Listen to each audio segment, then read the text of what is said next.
From Zabel Stadium in Williamsburg, welcome to Tribe Athletics TV. Hello again, everyone. This is Jay Colley. With us is the new offensive coordinator and quarterback coach for William and Mary, Brennan Marion. And first of all, Coach, thanks for joining us today. Thank you for having me on, Jay. You have recently completed, because of the success of your offense in the past several years, in an NFL seminar, quarterback seminar. Tell us what you gathered from that.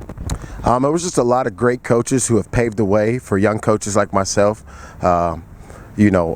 African American coaches who have, went in uncharted waters and opened up, lanes and doors for guys like me to, promote themselves and, coach the game at a high level. So it was a great experience that the NFL put on, that Doug Williams, and, there was a lot of great, just greatness in the room. So it was great to be, considered to even be in that room, being just a high school coach just a few years ago.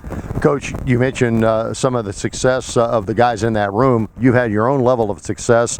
Howard University the last several years have been amongst the top scoring teams in the country. So let's focus now on William and Mary, what your plans are for the Tribe. They call it the go-go offense. Can I ask you to, for our fans that may not be familiar with it, put it in your words, what is the go-go offense? Well, really, it was started at Waynesboro High School when I was a high school head coach and taking over a program that, didn't have a winning season in over 20 years.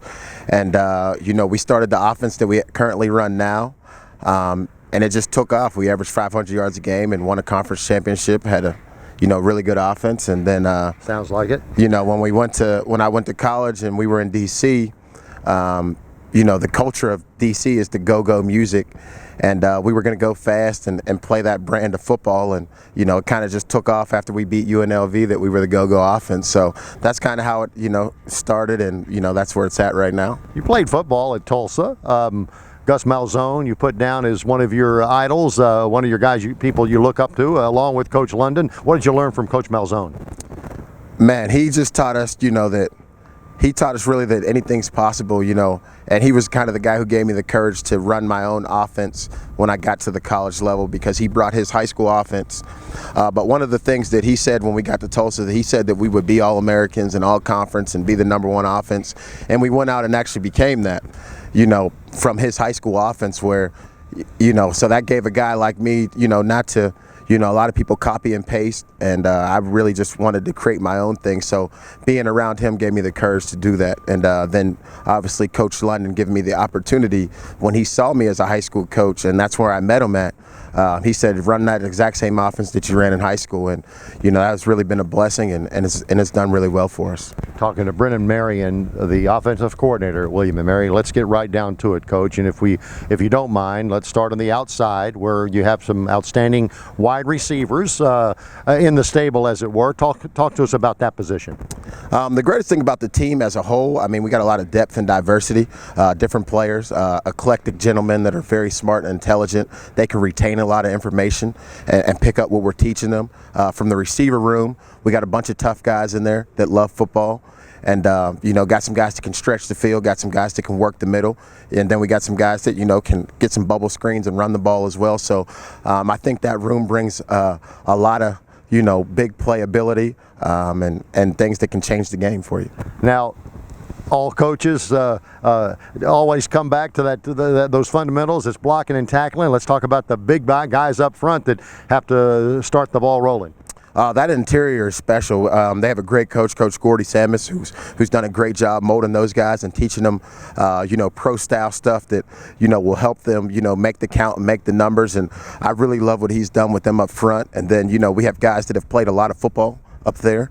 I think the tempo will help them, eliminate some of the weaknesses they may have had going slower. The tempo will definitely help those guys really lean on people at the end of games and, really take us to another level.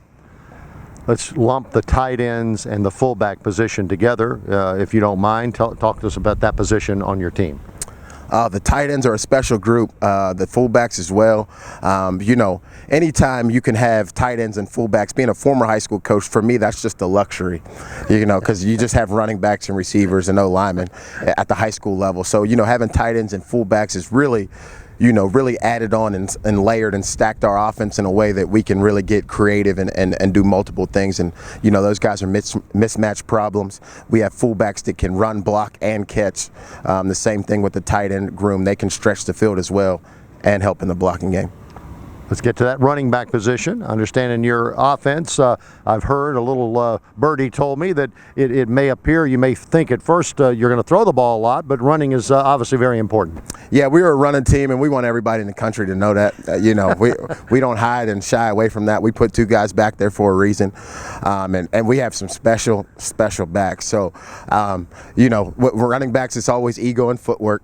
As long as there's only one ball, and we're going to try to get them the ball as much as possible and pound the rock. So we got some guys, Owen Wright, Albert Funderburg, Tyler Christ, Donovan Lester. I mean, there's Noah Giles. I mean, the list goes on and on. Jared Anderson, the guys that can, make plays and have already made plays at the college level. So it should be exciting to see those guys run the rock this year. Let's see, if I left out a position, quarterback. Is it your opinion that quarterback is the most important position on the offense or in your offense? Yeah, I mean, the biggest thing these guys have to understand is I don't coach them like a quarterback. I didn't play quarterback. I played receiver, but coming up, I was a point guard my whole life, and we teach them that they're chiefly responsible to run the offense. So once they get that and understand that, then we start taking off, and our offense starts accelerating, going at an elite level. And I think we have some guys in the room that are obviously brilliant. I mean, these are guys that can handle all that we are giving them. We do a lot of different things on offense, and we have some special quarterbacks that are true point guards and really care about moving the ball down the field and scoring and helping the team win. So great character room, great group of guys, and may the best man win. But we're gonna play all of them if we can. Well, let's talk about maybe not individually, but if you don't mind, in your offense, what are the attributes physically? Because we talked about the mental aspect. Physically, what are you looking for to run your offense at the highest level? For us, we got to have a guy who can drive the ball down the field and put the ball where we need it to be put. There's no defense for an accurate quarterback. So that's the number one thing. We need a guy who's tough between the ears, has tough skin, can handle the criticism, can handle adversity and prosperity at the same time, and then we need a guy who can run just enough to keep the defense honest. He doesn't have to be Michael Vick, but he also has to, be able to get us out of bad plays and take the ball when we need him to. So we've talked about a little bit about that go-go, and can you give us a little bit of whet the appetite, if you will, about how many plays you want to run per game and what that means to the fans at that Lafayette game for the first time, seeing that offense come up to the line of scrimmage? What's the mentality? The mentality for us is we're going to be 2-back, power run, play action shot, vertical team. We're going to get down the field, but the number one thing for us is the pace that we want to play. We want to create a fifth quarter, 70 to 80 snaps a game. Last year we were around 77. We want to drive that number up as much as we can to really wear that defense out, get them tired, get them on their heels. And when they're, obviously fatigue makes a coward of us all. So, when they get tired, that's when we really want to lean on them and continue to pound the rock. Coach, thanks so much for taking some time today. I know it's too early to talk about really individuals and who we're going to see out there. That 2 deep will come out eventually, obviously, but I know you are excited about this year. Yeah, no doubt. We tell the guys, don't worry about your roles, and roles create egos. We just want guys that are responsible for being a great player every day, being a great person, and then let us put them where we see to help the team win. Thanks, Coach. Good luck. No problem. Thank you.